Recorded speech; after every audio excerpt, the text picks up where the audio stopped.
33, recorded on Friday, April 18th. I'm your host, Patrick. With me this week, we have Jerry, a.k.a. Cordovan.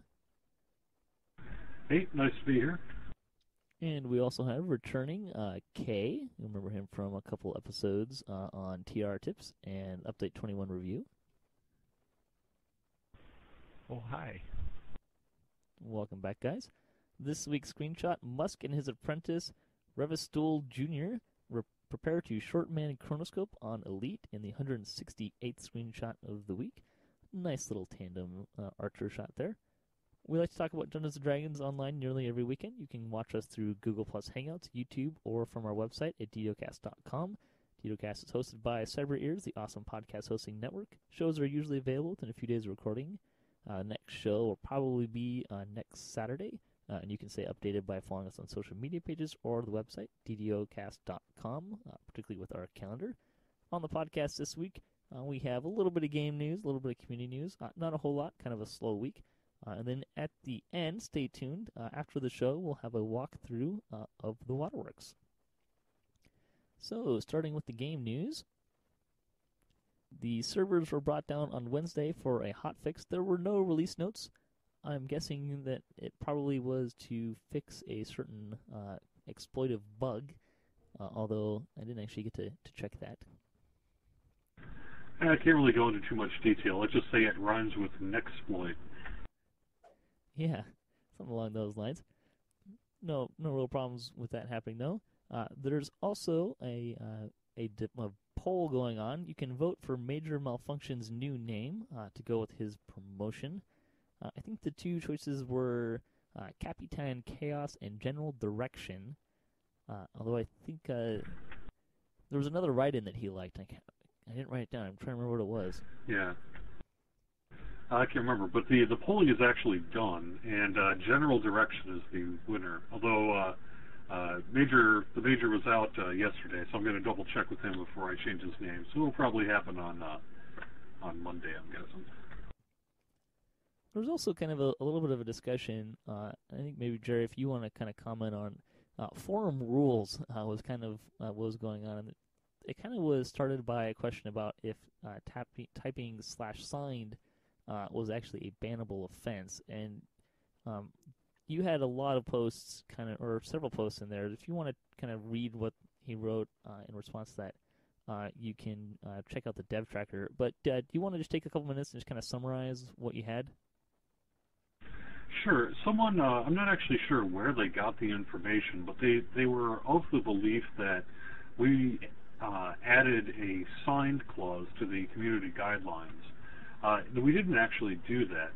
There was an initial proposal when we revised the community guidelines in early January to clarify our long-standing practice of basically closing threads that offer little more than an original post saying, maybe nerf monks, and then page after page of people just going signed. It's really something that came over from the Lotro side when we were doing our community guideline revisions, because they have a bit more of a problem with it over there. It's frankly kind of a non-issue in DDO, and that's why we ultimately ended up not including it in the community guidelines for DDO. But the idea originally was to explain, why it is we did do that closing. And predominantly it's because it's not valuable. It tends to draw a lot of angst and community guideline violations. And frankly, if you do have a concern about something, we'd rather you explain to us what it is that you want, rather than just say page after page of signed. We've never cared whether someone, say, replied to a post saying signed. It was only in a specific case of perhaps a petition thread. We typically do not really like petition threads for the most part on the forums. Again, it's more of a Lotro thing than a DDO thing, because it really hasn't been an issue over here.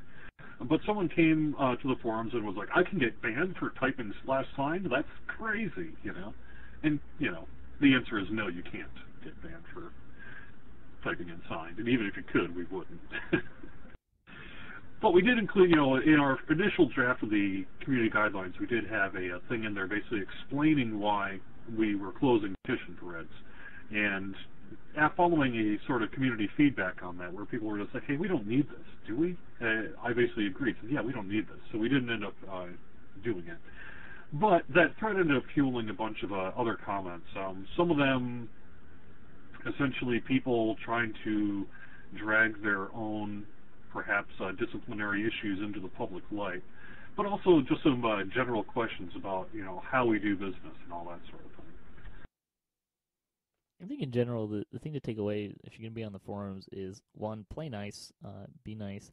I liked your example where you're talking about, I think it was, what's appropriate in your living room is not necessarily appropriate in a toy store. I think is what the sort of something similar that you said. So, Yeah, it just comes down to, there was a comment saying basically, hey, perhaps there are some folks out there who perhaps feel we are a little bit more of a disciplinarian than they would like. They would like to be able to insult each other or call out somebody who they feel is not playing correctly, or frankly, they're just, there's some belief out there. It's like, hey, I'm a full-grown adult. If I want to call someone a jerk, that's their problem if they don't like it, And perhaps on your guild forums that is fine, or some third-party websites as well. You can do that sort of thing. But for DDO.com, we're a community gathering spot, and we're an official one that is supported by Turbine. So as a result of that, we perhaps need to not allow things that you would be fine with, really, in guild chat or on your own website. And that's just the reality of the world of doing business, right? Yep. And if you have questions about what may or may not be appropriate, you can, there's probably tons of threads that you can check. And I believe you are also open to, getting a PM saying, hey, is this okay, kind of stuff. But also, yeah, right. If anyone feels, the other thing is if you feel perhaps I infract somebody, right, and if they feel that infraction is not warranted, where can they go to appeal it? The answer is through our support system. You can go to support.turbine.com, click on Support Center, and then submit a ticket. Submit it to Community Forum Support, and someone else will take a look at that appeal and make a judgment call. Did I do it right or not? And that's a way to appeal an infraction or a ban, if you want to. The way to not appeal an infraction or a ban is to create a fake account on the forums, say, oh my gosh, I got banned for saying X, blah, blah, blah. That is not the way to go. And it is something that, anyone who's been on the forums for long enough will know that it does happen. But we tend to treat that fairly harshly. We do not allow people to post specifics about their moderation issues on the forums. And there's two reasons for that. Primarily, the main reason we don't allow people to say, I can't believe I got infracted for X, what do you guys think, is that we are not in a position to be able to defend that. We need to keep people's privacy intact. And so we have no way to, we're not going to get into a court of public opinion as to everyone's infractions. Additionally, since people could say, in that case, anything they wanted to, and since we are not allowed to disclose that level of privacy about someone's, personal account, we really can't refute anything that people would say. So, in other words, they can make up anything they want, and we'd have nothing we could do about it. And so that is the primary reason why we don't allow it. The other reason is, frankly, and maybe this is going to come across a little more harshly than it should, but have you ever noticed that prisons are full of people who are completely innocent? So, a lot of times it's not uncommon if someone gets infracted for calling someone else a swear word, that they're just like, oh, I didn't do anything. And so it's important that we sort of keep that through the proper channels rather than let people just sort of say anything they want and have it be uncontested on the forums. I noticed there were a couple of people that were complaining about making comments that, oh yeah, I got so-and-so just got infracted for this grievous thing, and I got banned for this like really minor thing. It's like, well, you don't get banned just for that. I mean, you have to build up your infraction points. So while that may be the straw that breaks the camel's back, it's not the same as getting banned for doing one thing. But all that to say, like, play nice on the forums, and it's not a problem. I think that's pretty much overhashing that. Let's see, bonus days. Sorry, I did actually want to say one comment in regard to that. It's not uncommon for someone to be infracted, and then if you hit your total infraction limit, say 10 for a VIP, 10 total infractions, you will get banned for hitting that total infraction limit. And it's not uncommon for people who are in that position to perhaps misconstrue what just happened. They'll say, I got banned for X being the last thing they were infracted for. So let's say you called someone a jerk, and we infracted you for it. They'll say, I got banned for calling this person a jerk. Well, no, you actually were infracted for all 10 infractions cumulatively. So, every single infraction you've done over the course of time. Not for that one infraction, but it's not uncommon when you see people who are upset about being banned to falsely equate that one infraction for the reason for a ban, when in fact it's a cumulative total infraction limit.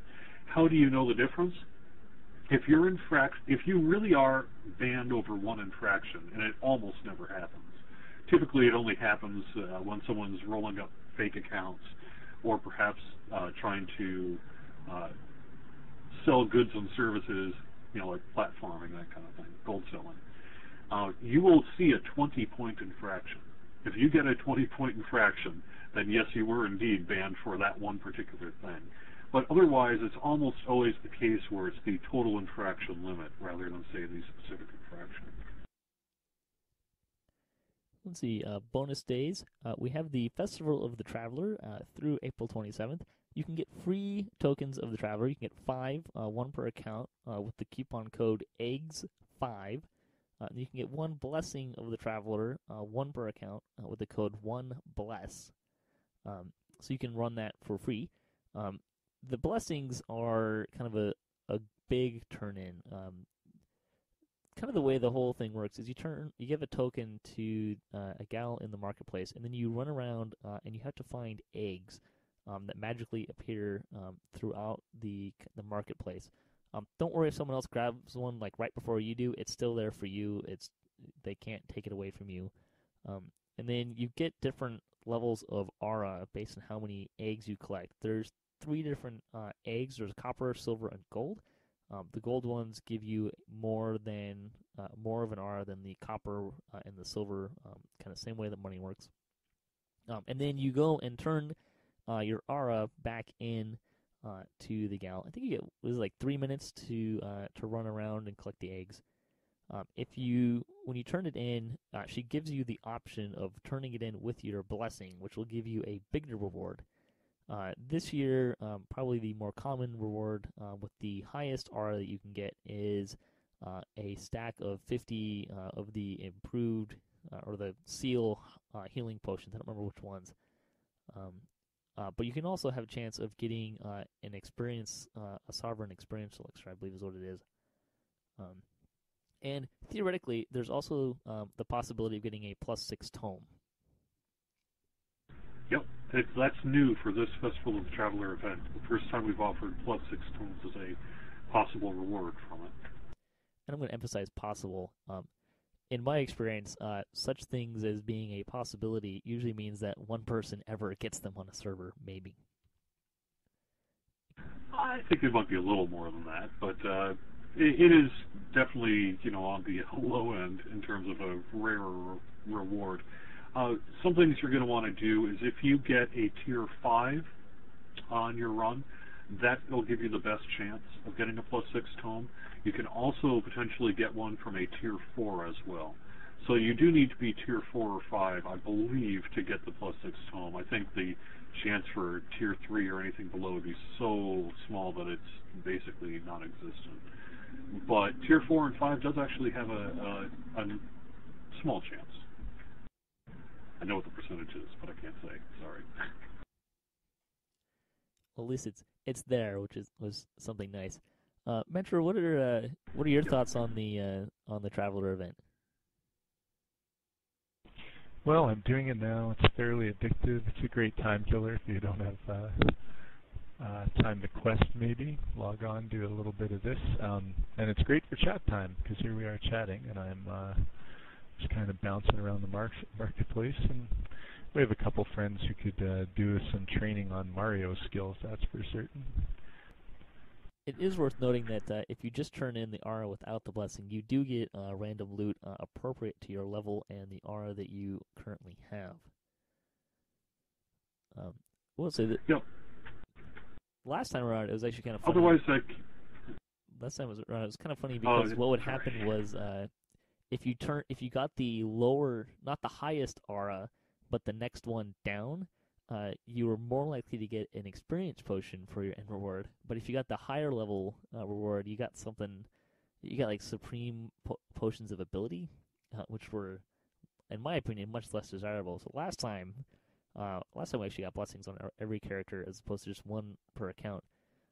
But I actually did the major aura instead of the ultimate aura to turn in and get the experience potions. Right, and just a quick reminder, you're looking for the gold ones in particular. Those will give you the best aura, but you want to pick up everything. There are some good routes that people have posted about over the years as well. So, and those routes are all still pretty much valid. Yeah, I'm actually gonna overlay this part of the discussion with a shot of or video of me running this as well. They did take some of the eggs out at one point, one of the years, but there's still plenty to get your aura from. Just some quick tips if you're kind of new to it. One, try run the route a few times. Don't turn in your blessing until you get the ultimate aura. You don't have to turn in your blessing every time. You'll probably want to get a jump, which you can get from a variety of sources. If you have House P favor, you can go in there and have the favor vendor cast jump on you for a couple of plat. You can get a clicky, you can use a jump pot, or find a friendly caster to give you jump. You'll probably also want to find haste, which will help you get through theirs. You can also use the Fjarlin Pendant of Time instead. And Featherfall can also be helpful, although it's not at all required. Or a speed item. You really do want to get a 30% speed bonus of however you end up doing that. Got any tips for it, Mantra?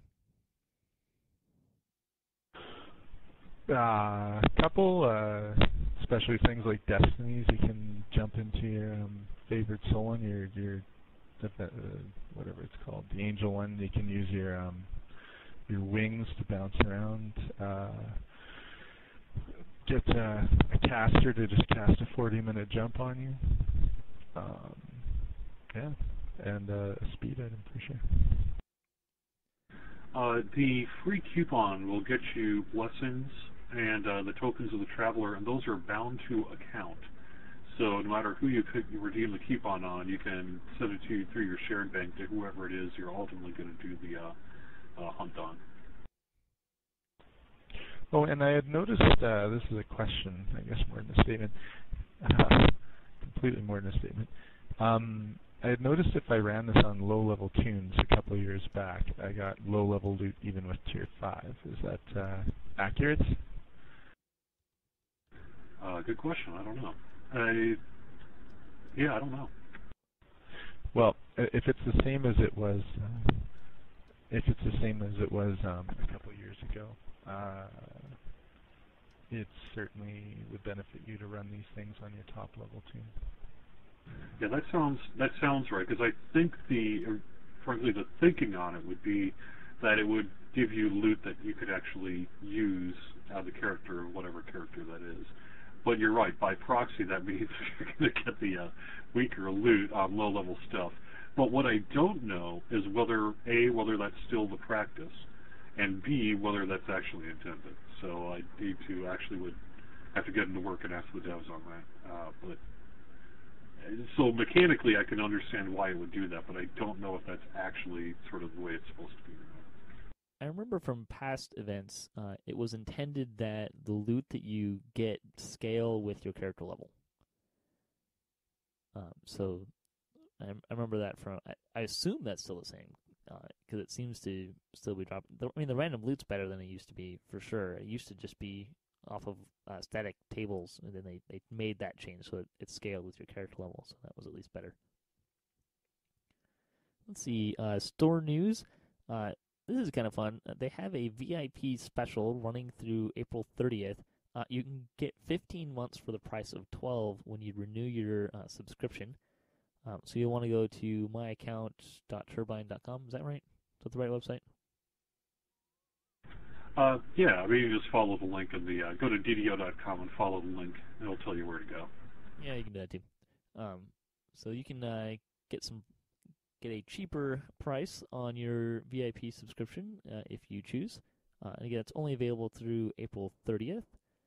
Sales for the week, you can get 20% off of Slayer Boosts, Jewels of Fortune, and Inventory Upgrade Spaces, which I took advantage of on a couple of my characters. My Artificer has been running around with like 7 free inventory slots for ages, so it was a nice little investment there. The freebies for the week are the codes that we already mentioned for the Festival of the Traveler event. Yeah, just to remind everyone, that VIP deal is a limited time offer and is something we have not really done before. So if you think that VIP is for you, or if you are planning to be a long-term player and remain VIP, probably want to take advantage of this one because it may not be coming back for a while and has not ever taken place before. So the 89th Chronicle it's a good one. Is a very good deal, and I intend to fully take advantage of that. The 89th Chronicle, Enrique travels to Goyland's stand, which is a nice little one there. Intruder 1 began a thread in 2012 to look at creating a pen and paper-like experience in DDO that's still going strong today. I assume that's now in the Hall of Fame posts, or the Hall of Fame thread. I considered it. It should be. The only reason I didn't put it in there yesterday is because I wasn't sure. I needed to check with the OP to make sure that they wanted it moved to the Hall of Fame rather than where it was in roleplay. I can see it staying in roleplay. That's fair enough. Let's see. The guild for the week is Sunder, a low-level guild on Starlona that is looking for new players just starting to play the game. In addition to people looking for a change, the guild is currently small but looking to grow while keeping their ideals intact. You can find a member on Starlona to get an invite. The Chronicle comment for the week is, where do eggs from the Festival of the Traveler come from? And we'll let Jerry answer this first. Where chickens? Where chickens? I was going to say traveler chickens, but that's a little... Actually, I'll say he collects the eggs from many sources as he travels around. The rarer monsters, the more difficult monsters, are the gold eggs. The kobolds and such are the copper eggs. Kay, do you have any thoughts on where the eggs come from for the Festival of the Traveler? I like the rare rabbits. But no guesses on my own. I'm sorry. On Fansite News, DDOGamer has an illustrated guide to emotes. It's in 3 posts so far, and he has gone from angry to dance. So he'll be probably rolling those out over the next couple of weeks. Might take a little while to get some of those out. We got a shout out for our tips to elevate your gameplay from last week, much appreciated. Let's see. Cordovan is still running a Twitch feed Wednesdays at noon Eastern time during his lunch hour. This week was Deception in Stormreach on Kenneth. How many times did you perish on that one? We'll be on Kenneth. We'll be on Kenneth next week as well. So I'm rotating, spending generally 2 weeks on every server initially here. And so next week will be on Kenneth. Don't really know what we'll run. Perhaps we'll do the attack on Stormreach chain. We've had a pretty good time running that this week. Those are fun quests. I enjoy those quests a lot. Let's see. Other stuff going on. Order of Syncletica had a nice write-up about their Shuriken build, which is a Shuriken thrower build. And some great thoughts. If you want to try it, has some great thoughts about how to really optimize that. Actually kind of made me want to try one. It's not something I've really ever given serious thought to doing a thrower, but had some really great ideas on how to do that. Unfortunately, I missed that one. That's too bad. I would have included it in the Chronicle. You can get it next week. Have you ever tried a thrower, either of you guys? No, not really. Yeah, I knew someone who kind of did one for a while, but it was kind of more of a joke. That was before you had Sharadi, for sure. Much more viable build these days, I think. Let's see. DDOcast news. The raffle is over for the anniversary cards. I was able to add third place card winners on every server, and we'll link a post to the winners there. Congrats to the winners. Thanks everyone for playing and for giving some cards. Ended up with about 50 of each card on every server so that I can use those for prizes in the future. And there will probably be something including else 9 and 10? No, not 9 and 10, sorry. Just 1 through 8. I think almost every server I got at least a 9 and a 10 to give to the first place winner. But I think in general, the first place winners got 100 of 1 through 8. Second place got 50. And then third place got 20 or 30, depending on how many were left over. Basically gave away, I probably actually gave away at least 3/4 of the cards I got on each server. So congrats to the winners. Thanks for participating. And there will be some information forthcoming about how you can get some prizes. And on that note, if you want to give an in-game prize that we can give away, you can send in-game items to DDOcast1 on any server. It's the same character that I was taking cards on. So if you find something that you think someone might like to get, you can feel free to donate that to the show, and we'll give it all away. Let's see, general gaming news. Did I see something? Did you say you got like 16,000 of those things? Yeah, I got about 16,000 cards. It was a lot of spreadsheet work. And that means that they were all sent through the mail, and you had to detach them one by one. Well, no, because people would you could send stacks of cards. So particularly at the end, I would get stacks of 10 to 20 cards. But there was a lot of counting, a lot of bookkeeping. I tried to be as error-free as possible. It was a tricky task, and I will seriously get about an hour of it every day back, a little more maybe, now that I don't have to do that. But I think it was well worth it, and people seem to really enjoy it. So the PAX East was this past weekend. I know you were there, Jared. You want to give us a little review about PAX East? Sure. PAX East, as always, was really, really awesome. Dungeons & Dragons Online did not have a formal booth at PAX East exhibit hall this year. Instead, Turbine did have the biggest booth of the show, but it was for Infinite Crisis, which makes sense if you think about the fact that Infinite Crisis is our next game that's coming out. We just went into open beta, and we're on a really big sort of acquisition push on that. So we want to sign up new players and really promote that our next upcoming game that's coming out. It's like I say, it just went into open beta recently, within a few weeks to a month or so. So we had a huge presence there, and a lot of DDO people. The whole company staffs this booth, so it's not by a specific franchise. So I was sitting there at the booth helping run Swag in particular because they put the community people often on Swag because we're keepers of that stuff. And so just basically, it was a big esports thing. We had a $25,000 pro tournament and a $5,000 amateur tournament.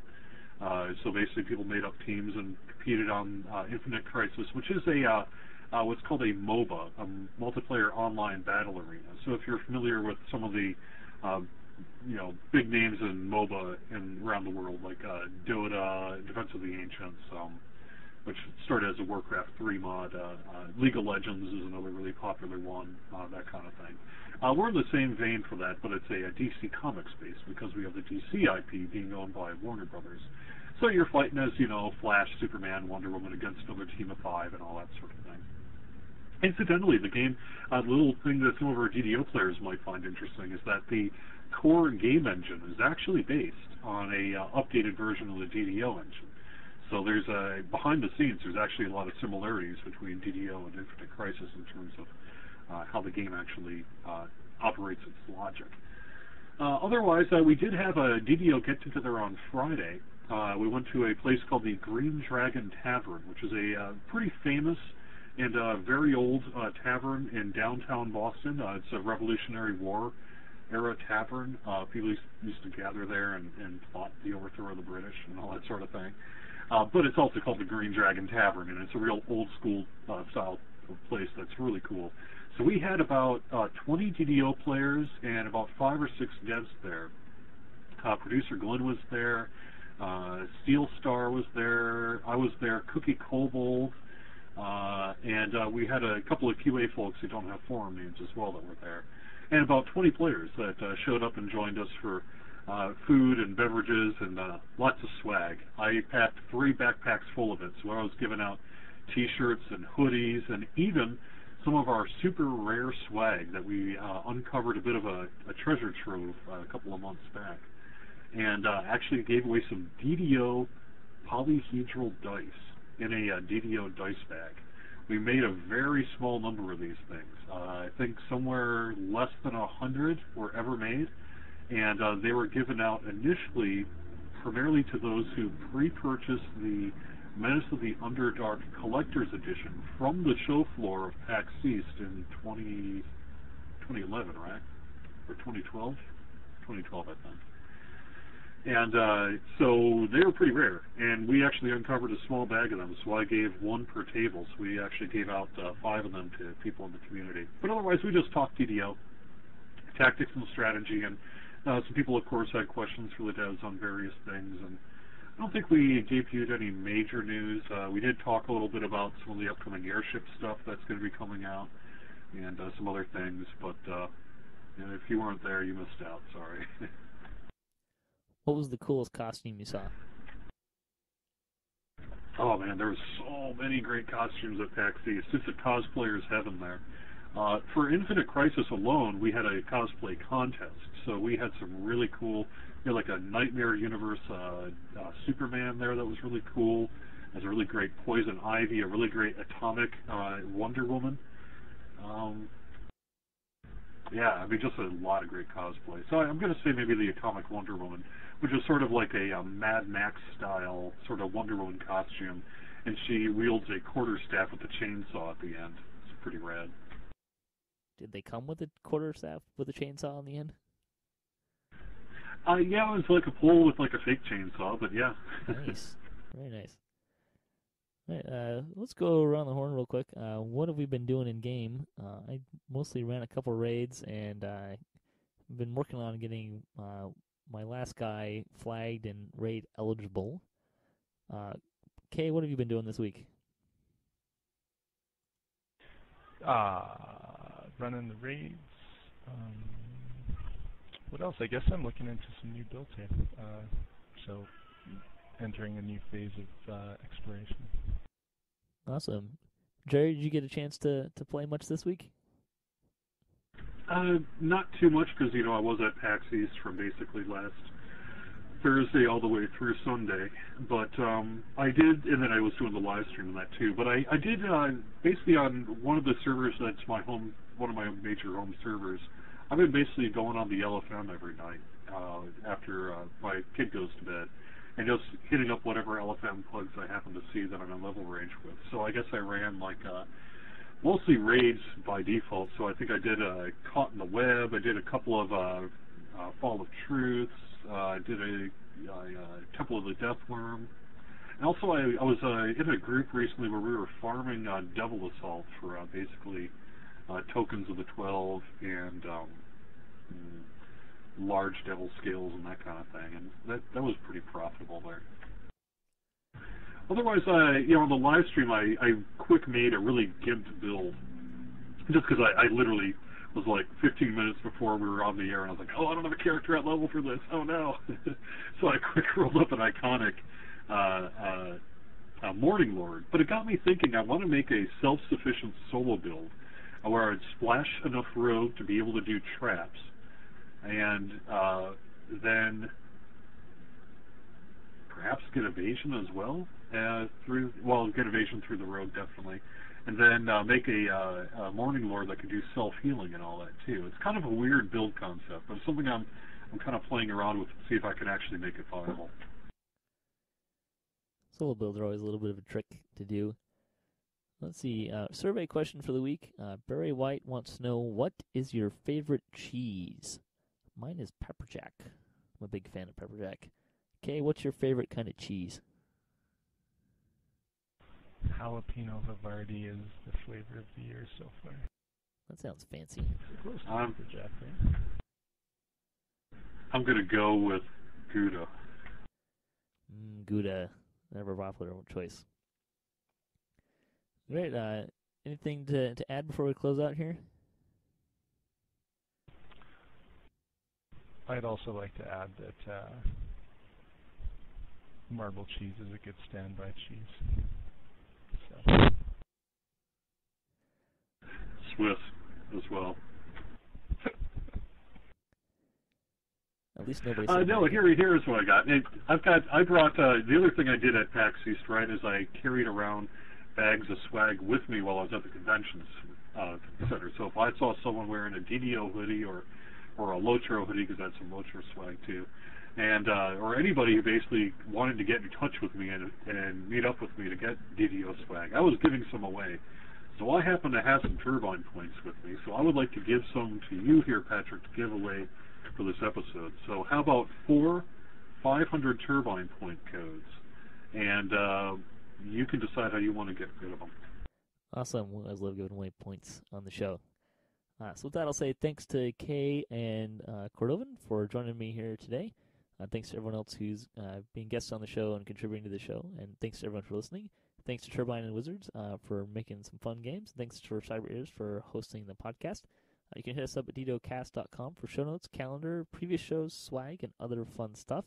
If you want to be part of the show, you just want to say hi, you can email us at DDOcast@gmail.com. You can also find us on social media and follow us for the latest cast updates. The closing tip for the week comes from Grosbeak7. If you are a bard, you can save yourself a feat with the spell Master's Touch. It's a spell that provides proficiencies with simple and martial weapons. However, just to note, it does not actually grant exotic weapon proficiencies. And also, I would also note that artificers, wizards, and sorcerers can also cast that spell. So a neat little trick there. So until next. Yeah, actually, I would actually say I've got an artificer that switches off between many shot and endless fusillade. So I've got a longbow, but I'm not by default proficient in the longbow. So I'll often do a Master's Touch to make myself proficient in the longbow. And you don't actually. You can equip it, cast it on it, and then switch to another weapon, and it'll stay active. And it doesn't overwrite any of the other weapon buffs either. So it's a pretty neat little thing there. So with that, until that plus deadly weapons, plus many shot equals a win. Until next time, may all your attack rolls be crits, all your chest level appropriate. Have fun, and don't forget to find the eggs. Thanks, guys.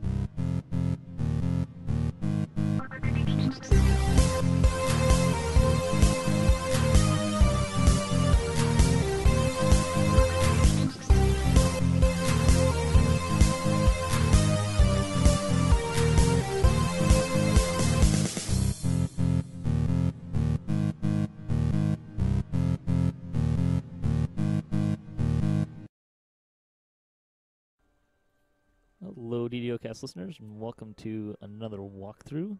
We're going to run Waterworks. We're doing it on epic characters, so don't laugh at us too much. I'm double dipping here and getting some favor. With me for this walkthrough, we have Jerry, aka Cordovan, on the forums. Hey, nice to be here. So if I die, this is pretty bad, right? Yeah, if any of us dies, it's going to be pretty embarrassing. We also have Kay, you remember him from a couple of our other shows, who is also an expert perisher. I think that may be a little overstated. Hi. Hopefully there will be little perishing here. So this quest is in the harbor. It's a fairly low-level quest, which is why we're kind of making fun of the fact we're running it on epic characters. It's kind of an iconic chain. You used to actually have to run this thing to get into the marketplace, if I recall correctly, way back in the day, or you had to pay some gold.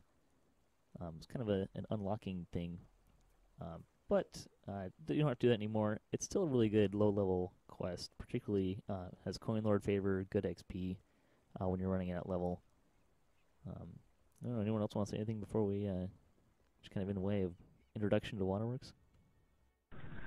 It's a good XP, good loot, or decent loot for the level anyway. You know, it's one of those things. If you're a lobby person just rolling up perhaps a new vet status character or something, probably one of the ones you're going to put in your rotation pretty early on, I would think.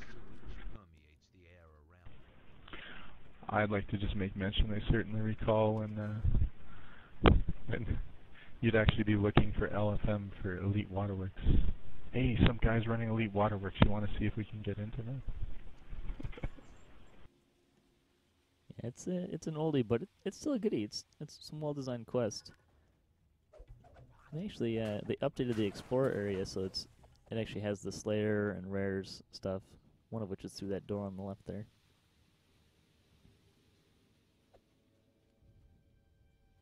Yeah, if I recall correctly, this was among the first outdoor or sort of pre-wilderness areas to get turned into a wilderness area. You know what I mean? Because we had some before, and you know, when we were retrofitting them, I believe this is one of the first to get retrofitted. Yeah, it was up there pretty early. I think Tangaroot was kind of the first one that they modified to the new Slayer system. There's a secret door here that has a rare behind it, and then there was also underwater kind of a little passageway that I showed earlier. That's another rare spot. But yeah, it used to be you get a little bit of XP for each time you'd like kill a group of monsters. That's kind of how it used to work. Yeah, right. And it was pretty low XP, really. Oh yeah, it was like 6 XP for killing 6 kobolds, which is probably pretty fair if you really think about it. But so this is a 4 quest chain. We'll start with the first one here. And hey, look, we brought a rogue, which you don't need to do if you know what you're doing, but it can be handy at level. It's Spellsinger, isn't it? Causing that little effect? Or is it Magister? Which effect? When you sort of block and then move, you're sort of popping through the ether there. Oh yeah, sorry. That's the Magister one. This trap here is an acid Unearthly trap, reactions. Yeah, it really should be noted that if you're running at level, you really do need to have a rogue or someone who can handle traps. There are a fair amount, and at level, they can be pretty deadly. Yeah, I was going to try and set it up for you. Set out this flame trap here, a jet shoots out from each one of these. It only goes off once, so if you don't have a rogue, it's actually pretty easy to get around. You just kind of run through the middle and then back out really quick, let it fire off, and then you can run past safely.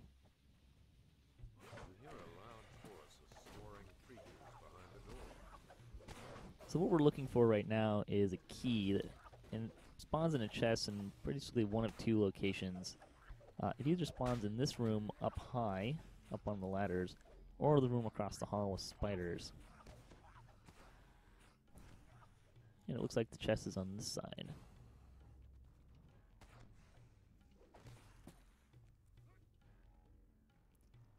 Really just the kind of the theme of the quest, or the storyline's going on here, is we're trying to rescue 2 brothers that have been kidnapped by the kobolds.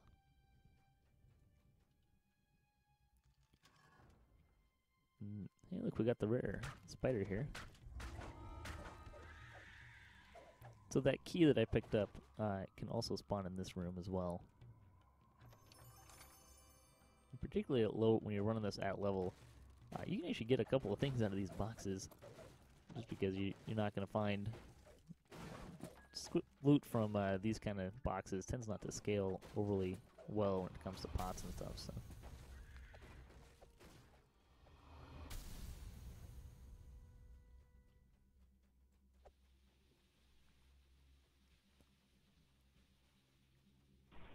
So there's been some, what quest is that? Vaughn Tree. I think Vaughn Tree is fantastic. You go into one room and you get all your breakables for the entire quest up to Ransack. You should do that for all the quests.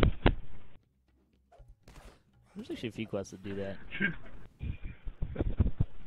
Should be noted that technically this place is called the Waterworks, but you're in the sewers, so it's perhaps misnamed a little bit.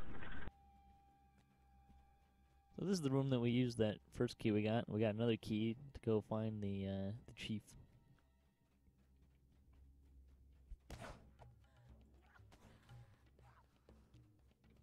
You hear an arrogant and loud yipping voice behind the door.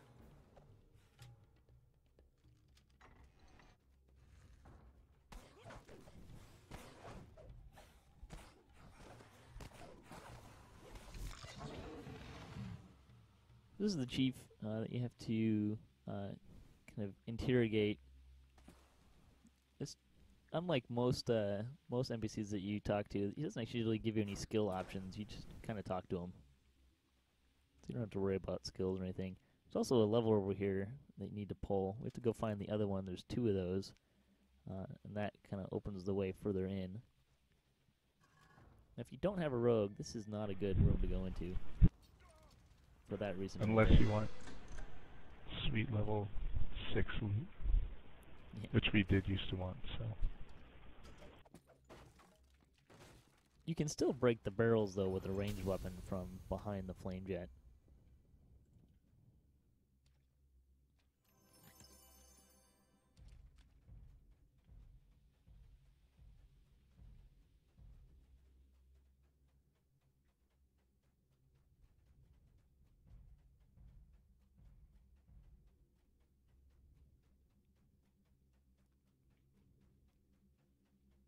This is the door that we need to get the 2 gems lit up for.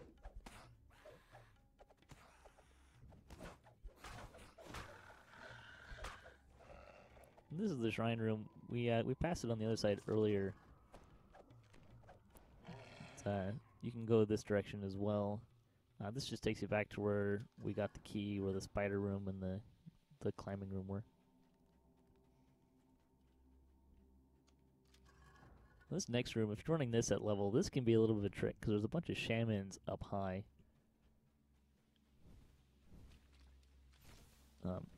There's kind of a trick. If you don't have a rogue, this jumping path that I'm taking is probably your best bet. There is a ladder in the back, but it is trapped. I think it's an acid trap, if I remember correctly.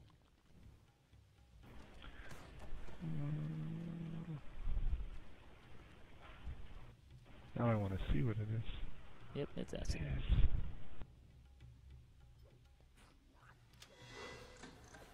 You don't actually have to go up there at all anyways.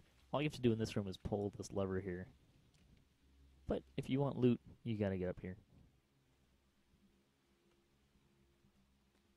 If you want loot. Come on. You know, I can't help myself. Even at low levels, I need to loot all the chests that I run by. It's like a reflex. So if you're in a real hurry, or if you're feeling a little underpowered for this quest, going right here would be advisable. If you go left, you get to play with some spiders.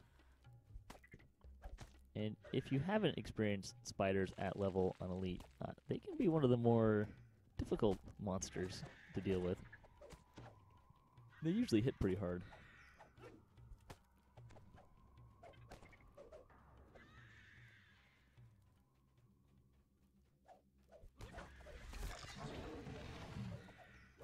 But there is another chest here, so. There is another chest. You can actually get 2 chests here. There's a name that can sometimes spawn here, name spider. That'll have another chest.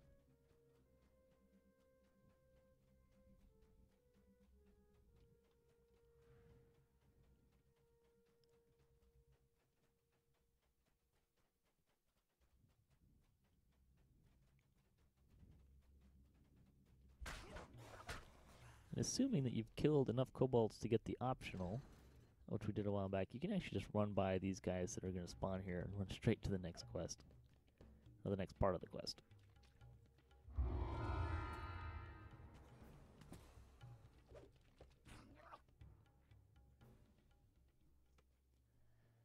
This one's a little bit kind of an interesting quest because you can actually do this really fast. We'll do all the kind of side stuff first and then do the short version on the end. kind of get an idea of what that looks like. There's kind of a lot of side rooms and a couple little extra optionals that you can kind of do as part of this one, or you can just run it really fast.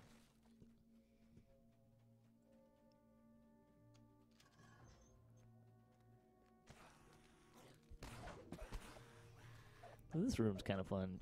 Each of these levers pulls down a bridge, but you can only have one bridge down at a time. So I know a not infrequent new player question is, okay, so now I'm here, which one do I need to take? Well, Which one of those bridges should you lower first? It depends. If you want to do all the side stuff, we went to the left. If you want to do it the fastest possible way, take the right one, which we'll kind of highlight here at the end. We'll do all the side stuff and then kind of go back and do it as if we were running the short version. This used to be a well-used shrine. Yeah, right. Run the elites, and we'd need that thing because there was always these casters up here.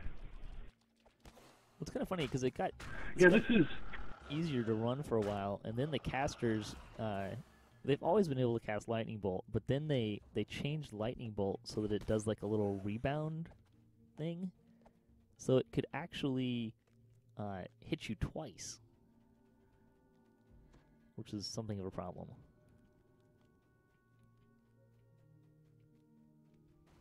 Yeah, this is a good quest to show you that casters can be deadly, particularly at low level. These kobold casters are really perhaps your biggest threat in here. Alright, so what's up with this? This is an intelligence rune, I believe. That's the only way to get these optionals.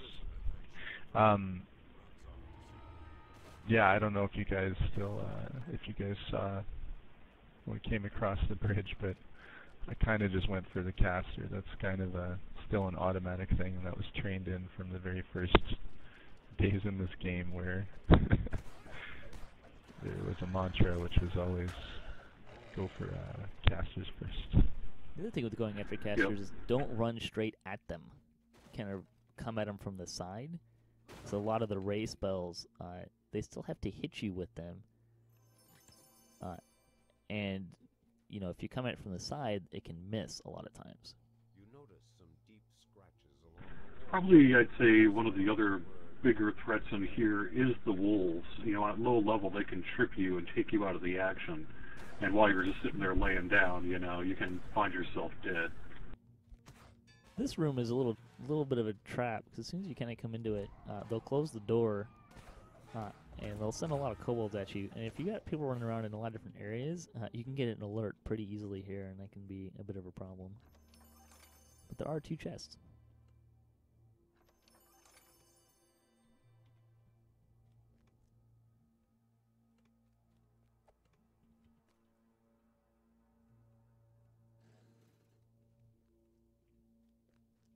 Of course, the reason why I'm running this is now becoming readily apparent by the fact that I'm already full of inventory.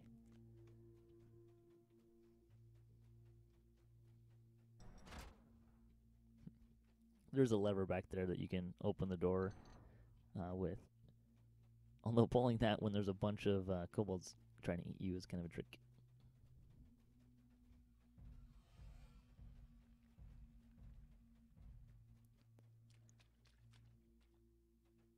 Right, so that's kind of, that whole side here is totally optional. Well, you can also do fun stuff like this. Oh, I gotta pull a different one. You're gonna do the undead? Yep. So the other optional that's kind of in this area is underneath, in the water. And even if you don't have, even at level, if you don't have an underwater action item, it's not too hard to make this swim.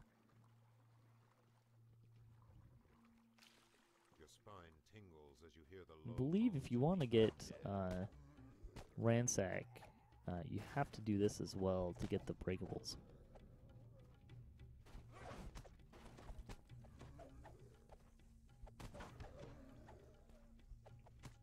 Yeah, this quest is, there are a lot of breakables, so it's not uncommon for people to just sort of not get ransacking this, just because, especially if you're moving quickly, it tends to maybe be more work than it's worth.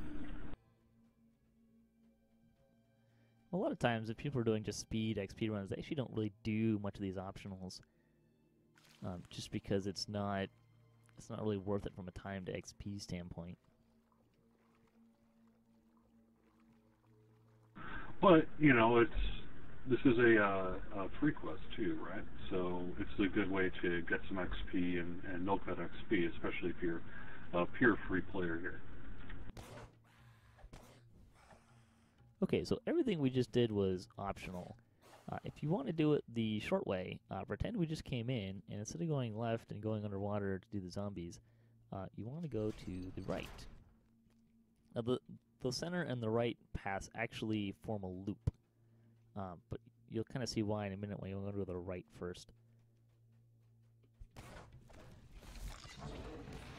We're actually going to get a little bit of an ambush here. When you get up to the gate, a bunch of kobold will spawn from these pipes behind us.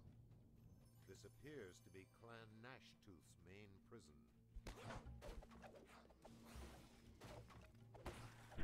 For those interested in sort of DDO history, this is the OG Dungeon Master.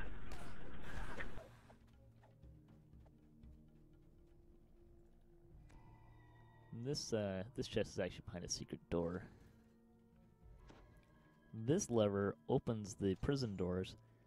And the reason why we went to the right first is it gives you the high ground. And actually, back in the day, the lower half and the upper half were not actually connected. They did add a path between them, which you'll see in a minute. But it used to be you either came in it from the top or you came in it from the bottom. You couldn't actually go between the two without going back to the center.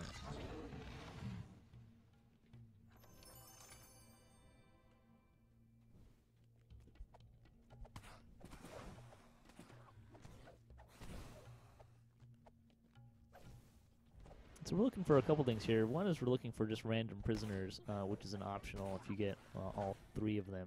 The other thing we're looking for is Arlos, is the person that we're trying to find. And the trick here is you want to be careful, particularly at level, before you talk to Arlos, because if Arlos dies, you fail the dungeon and you have to start over. So it's usually a good idea to kind of clear as much as you can before you do that.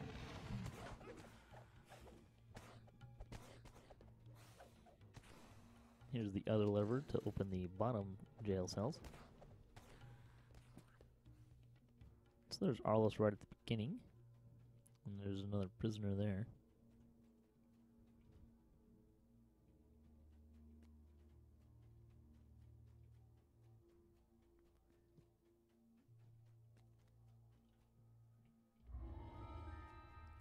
You know, it's funny that Coil gets such a bad rap for being such a pain to guard. But I've actually had probably a little more problems with Arlos. Just a number of times I've run this and had someone bring Arlos right into a pack of stuff to kill him. Yep. So, there are several things you can do, including sort of leave him behind while people clear the way. Yeah, and like most... But you're taking him all the way back to the start. Yep.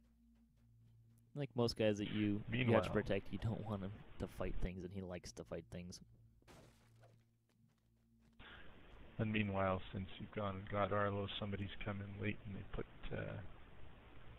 Oh. No, they changed that. I didn't realize they changed that. I think you used to be able to...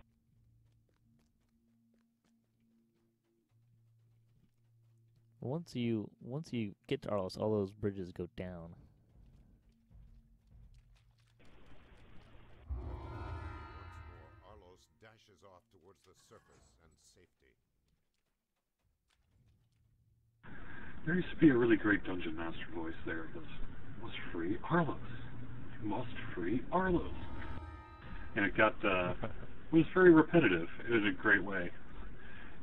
Early DDOcast history, we had a lot of fun with that one. So, just a note, when you come out of that dungeon, make sure you talk to Guard Timber. You need to do that after you advance the quest for the first two parts. Now we got to run to the other side of Waterworks to get the third and fourth parts of the quest done.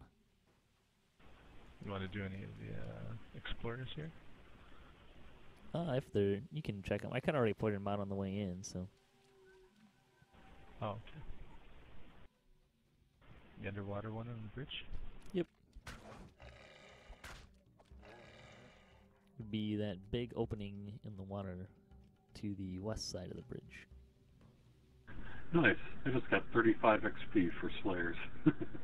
Yeah. At level 22, you know. I'm actually impressed you're getting any XP, so. You can also, instead of running this part back, because there will be some monsters here, if you don't want to fight them, you can actually recall and just come back in. Instead of going straight at the intersection like we did the first time, we're going to the right. Or the left, since we're going the other direction right now.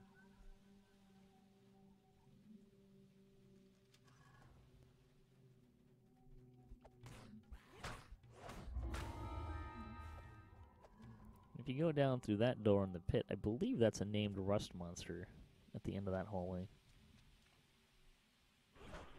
Oh, yeah. Yeah, there's another name behind that secret door, I believe.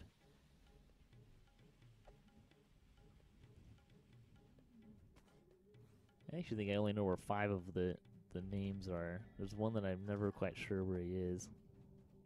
I know there's one could be behind this one in the shrine room.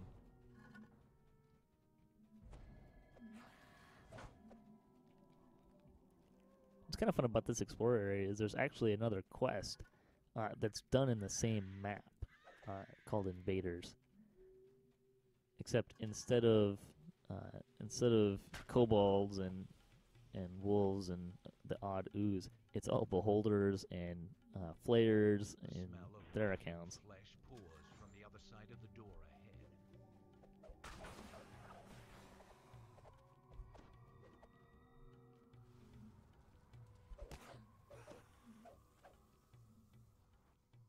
I don't even know what that button does. I think it's for killing bad guys. Just the fire trap. Yeah. Come here. Come get me.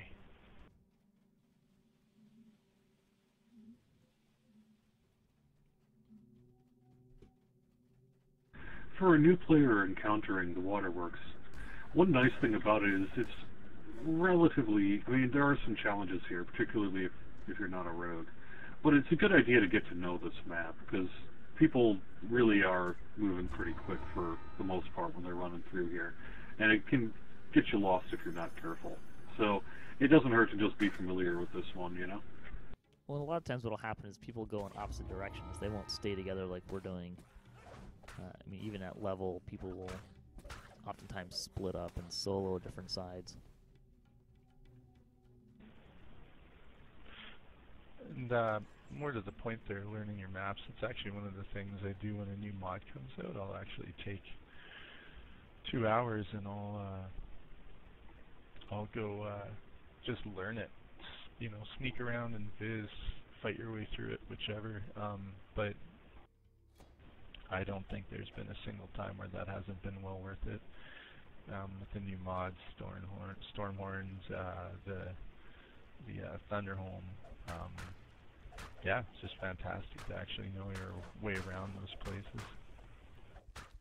Particularly in the explorer areas, because you'll actually oftentimes find that right near a quest is a kind of hiding in a corner are little explorer points or journals or whatever.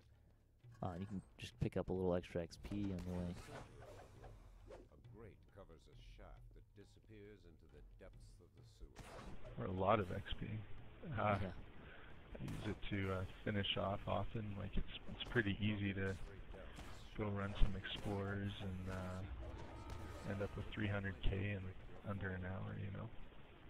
And you don't need a group to do it, right? As a matter of fact, in most cases, it's probably best done by yourself as far as explorers go.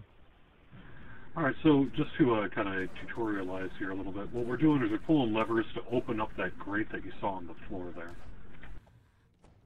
Yeah, and in that room there were 2 levers down below that we had to pull.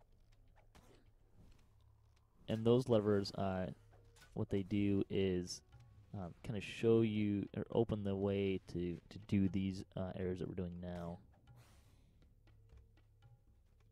You hear loud Now, footsteps this is an ogre, and at level, I almost always skip this because, Perish. yeah, people tend to get squished by this guy here.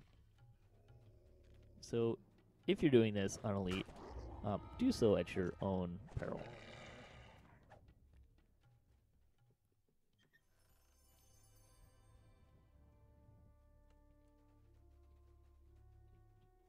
I've probably actually lost count of the number of times I've watched a bug go this direction and just get flattened.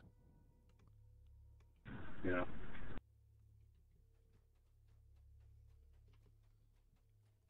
And frankly, the XP is just not worth getting squished.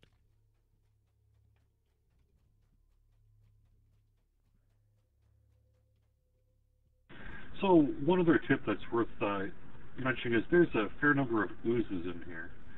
So if you are not able to, if you don't have muck veins or something, or even say some cheap clubs or something you can just use to destroy these things, one tip is look at your weapon set by hitting I for your inventory. Find a blank weapon set slot, you know, the little green areas where you put all your weapons in, and you can actually drag one of those slots into your hotbar. And that allows you to quickly press it on your hotbar to unequip everything you're wielding, and you can punch them. And you won't take damage, you won't damage your weapons or split them by punching them. So it's a nice new player tip if you don't know that. It's a good way to just kind of quickly unequip and punch your way through these oozes unless you have something else you can do. Alright, so this acid trap is kind of the one trick in this whole section. If you have 30 ship buffs, you'll be fine. You can pretty much run straight through this. There are valves that you can turn them off with. However, you can still get hit while you're pulling the valve. It's going to be a little bit of a trick. Also, a note is if you're, fairly slinky and you can get through here without getting killed, these acid traps will actually kill the users for you.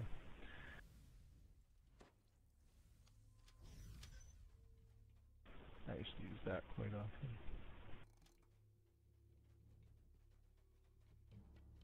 Yeah, I usually just run straight through and don't bother turning them off because you just gotta pull those levers and run back. And if I can survive, it's not a big deal. You're doing the underwater? Oh yeah. I've done this in years. You want to go through the gates? I'll do the levers. So Sure. So the trick here is that lever alternates the gates. So you have to have someone just keep pulling it. There's not really a timing thing. You just pull it as fast as they can, generally. If you didn't have 700 hit points, I would have tested you and seen if you had an underwater action item. I would have drowned you if I could have. I do, so...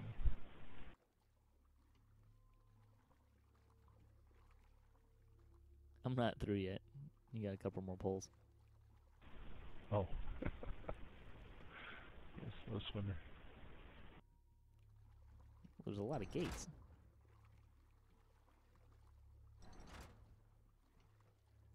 On the other side, you can pull this valve here, and that will open all of them up. And there's a nice little chest here that when you loot, you get a bunch of kobolds to attack you.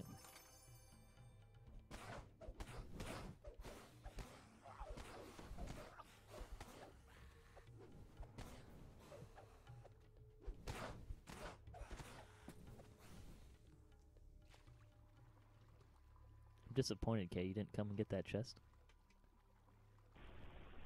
It's a long swim.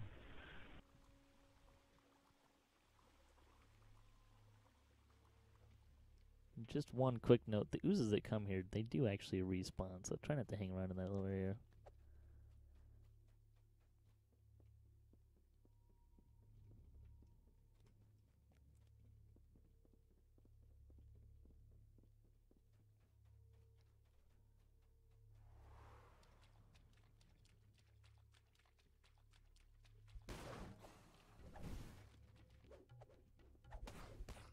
The one trick in this little area is there's a lot of kobolds. You really kind of want to run past them and run for the shamans. because they will lightning bolt you while you're not kind of high and out of your field of vision. Most of the other kobolds will kind of run up behind you. You can kill them at the top, or just ignore them. So that lever opens this door here. There can be a sizable number of kobolds and wolves around the corner here, so be a little careful coming around the corner.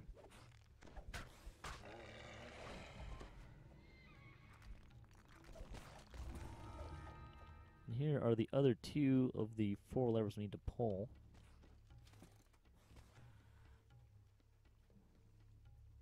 And you don't actually have to go any farther than that, but if you do, there's kind of another hallway at the end of which is a shrine. It is trapped, and the box you'll see is behind the secret door. Even if you can't do the traps, if you just come in and find that secret door with a secret door clicky or true sight item or whatever you got to go with, you'll actually get an observance bonus just for doing that. So it's worthwhile to just kind of step in to that little area, even if you don't run through the traps to get to the shrine. And for my chest, I just pulled up a mid-level 6 light crossbow with draining on it, so it does a neg level. Yeah, that's pretty awesome. I didn't know you could find I mean, draining granted, weapons it's that not low. super great. Yeah, I didn't either.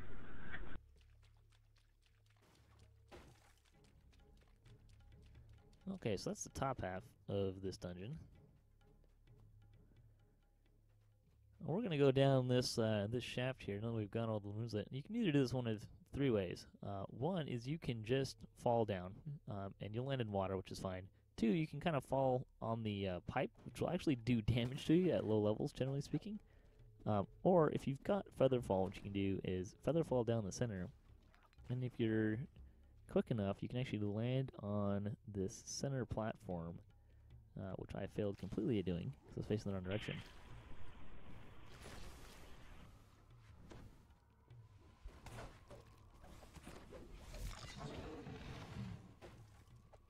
This can be a tricky area too, especially if you're at level 1 elite, because you'll pop in there and there are, all of a sudden you're getting bombarded, right?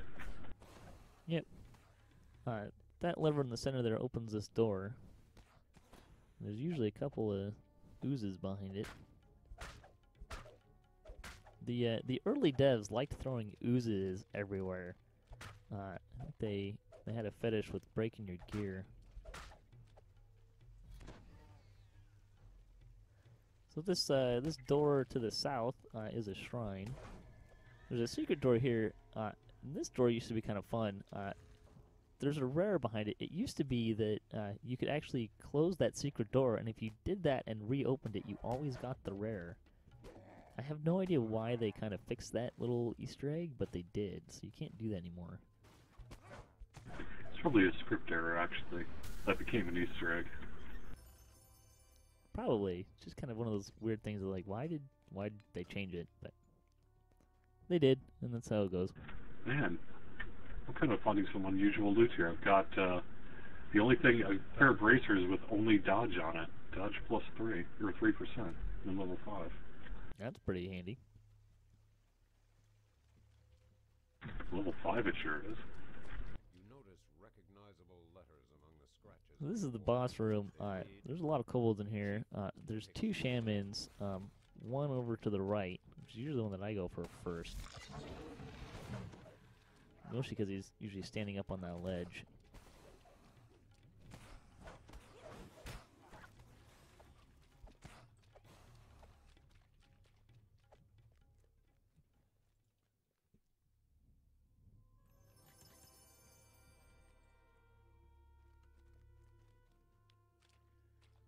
Pale lavender ironstone. Really? Nice. Would you look at that? Now you know I could come farm this for 5 years and never pull that. You've probably been running it for 5 years and never pulled that near. Alright. 5. Wish. So this is the last section. I assure you it's not because of Turbine employees in the group. So this is the last section, and the trick here is what we're looking for poor Ven, who has not had the best of days. He's the second brother we're looking for. And he's gonna be hiding somewhere behind all of these grates. So there's a lot of grates to check. Some groups, what they like to do is they'll open all the gates just to make sure. It just kind of tells other people that they've checked them. We're actually going to go the other direction, Jerry. So there's kind of a lot of ways you can go here, and I always go to the left as you come in, for reasons I will shortly explain. But don't forget to check all of these grates, just to make sure that there's not someone hiding. If you're not careful, a kobold will come and ring this gong, which opens the door and tells the ogre behind it to come kill you. And like the ogre in the last section, they can be pretty beefy, although less so if they're not named. I often see groups split up here if you've got enough power to take care of it, and do just what you said, open up all the grates as you go along so that you never get into a position of like, where's the guy? What have we checked? What have we not checked? The reason why we went this direction first is you'll see that we just got a little pop-up kind of quest objective. To finish the quest, you have to kill the interrogator who was in this room, and you probably didn't get to see because he died so fast. But I always go this direction first, just because you kill him, and then all you have to do is find Ven, and you're done with the quest.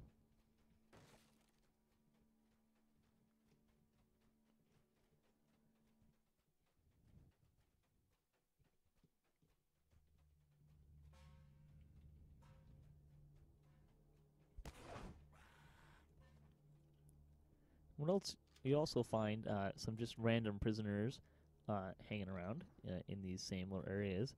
And if you free all of those, you'll get another optional.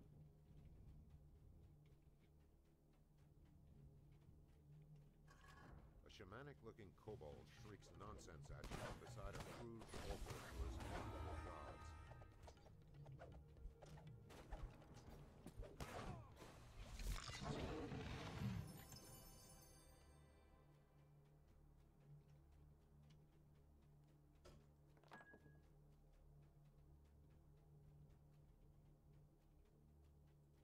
And here is the one of the shrines in this area. Did we mention Ven's in a random location? We must have. Not really. We kind of alluded to it. One of the first really random things that they had Scraping of bones against brick. in the game was Ven's location.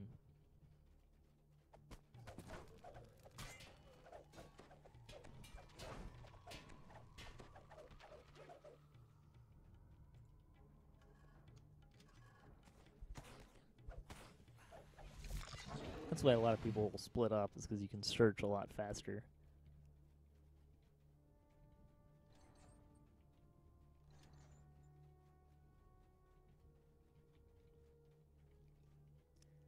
Well, this is an optional that can be a little tricky at level. It's a bunch of scorpions. And just like spiders, scorpions, particularly at lower levels, can be a little tougher than your average monster.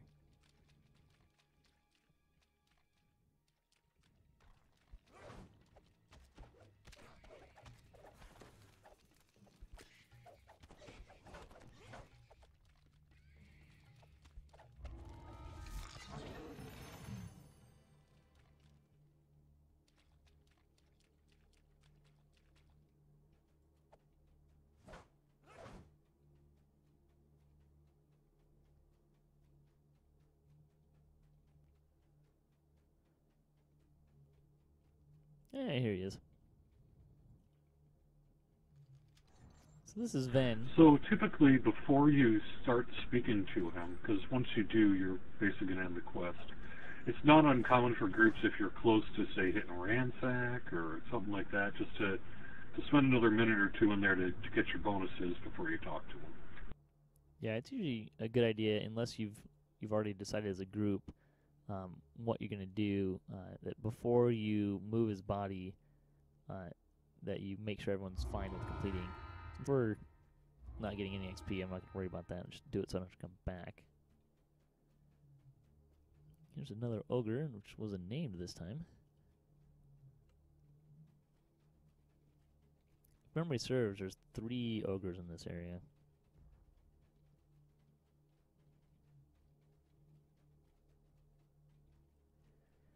As you can see, we've basically made a large loop throughout the whole dungeon.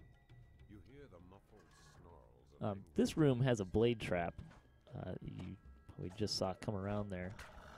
If you time it right, because if on Elite, it'll kill you pretty much outright. If you hug the right side, you can kind of get past it. And Ven can be in one of these rooms here, so you may have to go through that.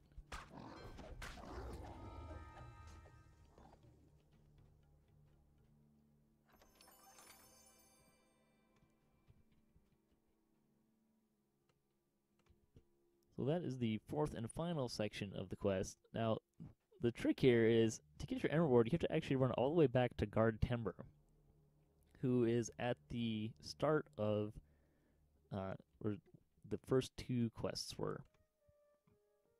Which is actually kind of funny, because he used to be outside, if I remember correctly. Yeah, that sounds right.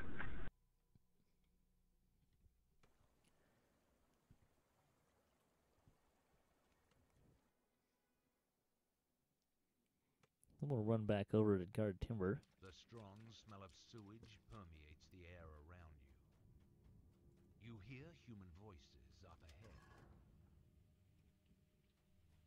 And I usually just double Since you've already recall. been there, by the way. Yeah, that's one way to do it.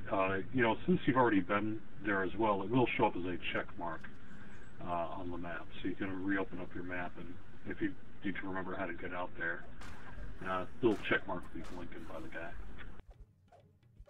You'd probably actually have the little arrow pointing in the direction of where you need to go, too. One of the nicer additions over the years.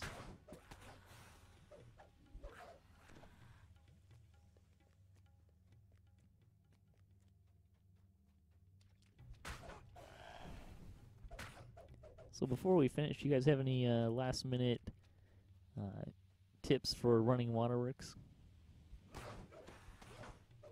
Really, it's just a matter of knowing where to go and who to talk to and all that. And, so sometimes for first-time players, it can be a little nerve-wracking because you don't want to be the guy who gets lost in Waterworks, right? But it's all right. Just spend your time to learn the map a little bit, and, it's not too bad. Good XP, decent favor. This is a good one, especially for free players too. If you're trying to basically run favor for turbine points and that, this is probably one to want to be hitting.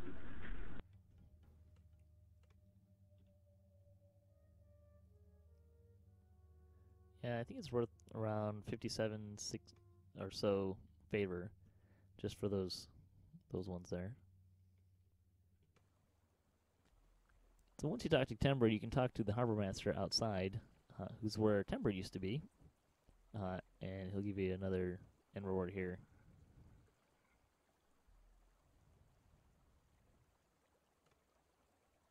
There's actually some halfway decent, really low-level loot that you might want to keep in mind. For one, if you're an artificer, there's a min-level 1 rune arm, which might be your first rune arm, depending on where you hit it. And that's not too bad. You'll switch it out fairly quickly, but or at least initially it's all right. Ven's necklace gives you a small amount of bonus spell points and has now an empty colorless augment slot in level 3. So that's not a terrible one for really low-level characters as well. As a matter of fact, most of the loot, end reward loot here now has empty augment slots on it, with a couple of exceptions. And so that's a pretty good one to keep in mind. There's an empty blue augment slot, for example, in the robe called the Sewer Smock. It really just gives you not much else, but it is mid-level 2, so it's probably something if you really are a brand new low-level player to keep an eye out for, because those slots can be okay. And there's a Joseph version that has an empty blue as well, and a light armor, frankly. Yeah, the Widow Braces were really popular for a long time. They're +4. They were +4 AC. I'm not sure what's on them now. Yeah, it's a +4 armor. The Pastemaker is a great club, two-handed with a red slot. Frankly, there's a red slot in the quarterstaff as well. Oh, and the bow. So that is Waterworks. Kind of geared more towards some of the newer folks, but that's okay. We've done some high-level stuff. Thought we'd do a little low-level one as well. And there you go. Thanks, guys.